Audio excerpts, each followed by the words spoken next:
Bonjour. Oula, on est haut, on est haut, on est haut, on est haut. Attention.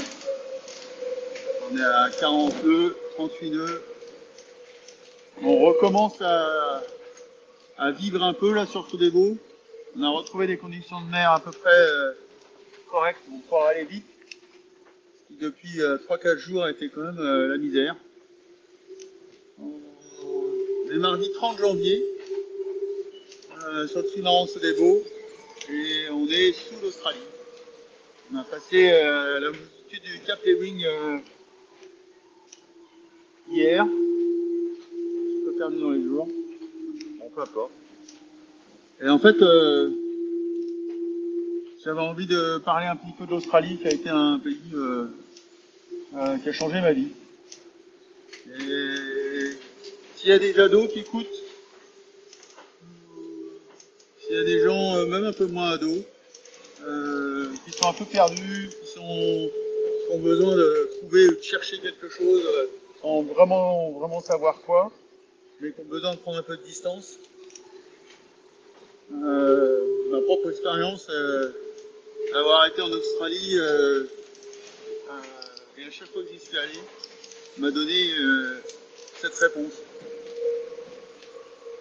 C'est à la fois gigantesque, et là quand vous faites, là on est entre l'Australie et la petite île de Tasmanie, avec la ville de Hobart, avec son fameux légendaire tigre de Tasmanie.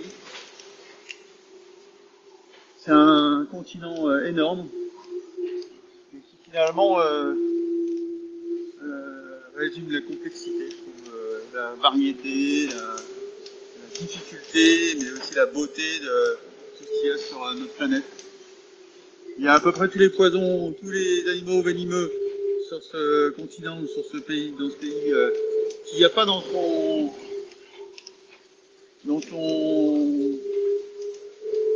copain d'hémisphère en Nouvelle-Zélande, où il n'y a rien de tout ça.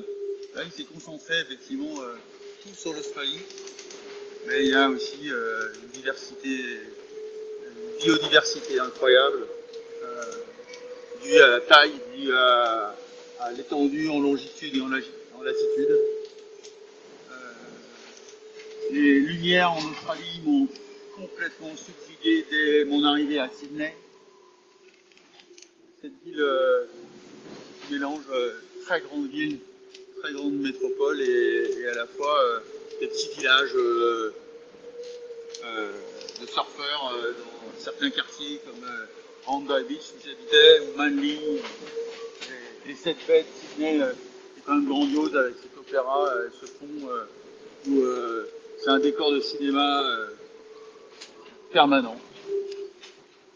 Après, c'est un pays. J'avais découvert ça dans un livre qui s'appelait Le Chant des pistes de Bruce Chatwin,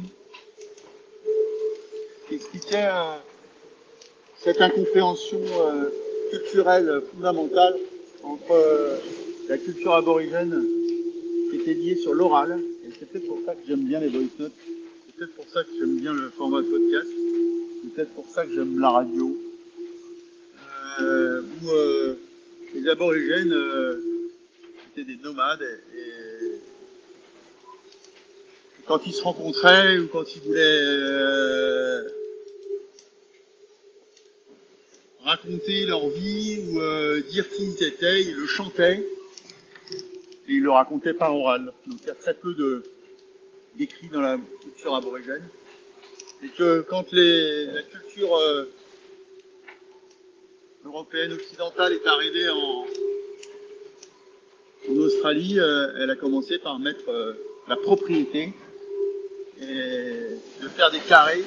C'est vrai que chez nous, quand on veut raconter qui on est, on vous invite à la maison. Et votre maison vous reflète ou vous veut dire ce que vous êtes, la taille de la maison, la surface, ce qu'il y a dedans, la propriété. Et donc ces deux cultures complètement à l'opposé, racontées très bien dans le champ des pistes. On le vit en Australie, on le voit en Australie, on le comprend en Australie. Et ça donne cette questionnement et en mer, ce que je trouve fantastique, c'est qu'on est beaucoup plus proche de la culture aborigène où notre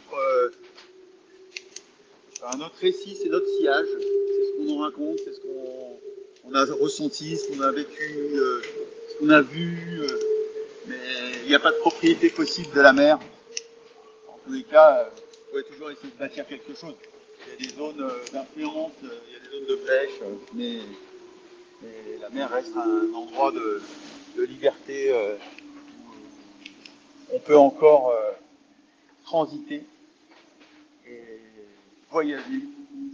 Effectivement, il y a cette notion de propriété, de clôture, de mur, de frontières.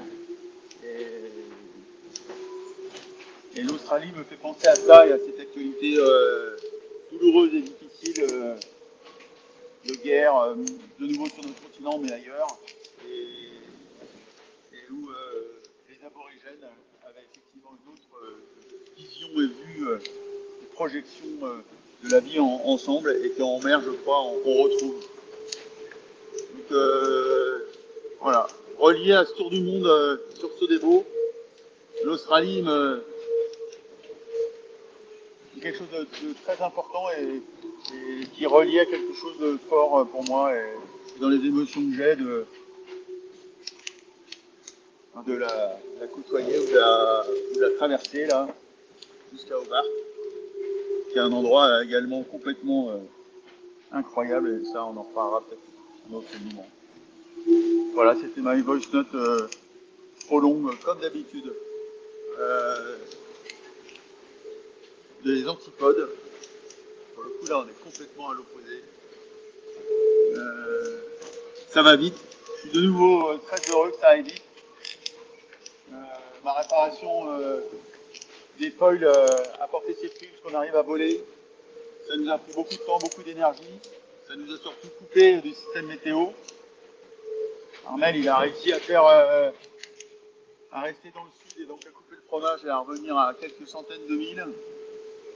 Et je parle pas d'Itana qui a réussi l'enchaînement parfait Atlantique Sud, Indien et maintenant Pacifique, sans le moindre arrêt buffet. Bravo, chapeau bas. Il faut avoir l'opportunité, mais il faut savoir saisir l'opportunité. Et pour ça, il faut avoir zéro souci. Donc, mais c'est pas fini. On n'est pas encore à la moitié de la course. Et ça va rebondir. Ça va relancer les dés. Ça, j'en suis certain. Et il faut y être prêt et travailler ses stratégies par rapport à ça aussi. Allez, bonne nuit, bonne journée, comme vous voulez. Ça dépend dans quel hémisphère vous êtes.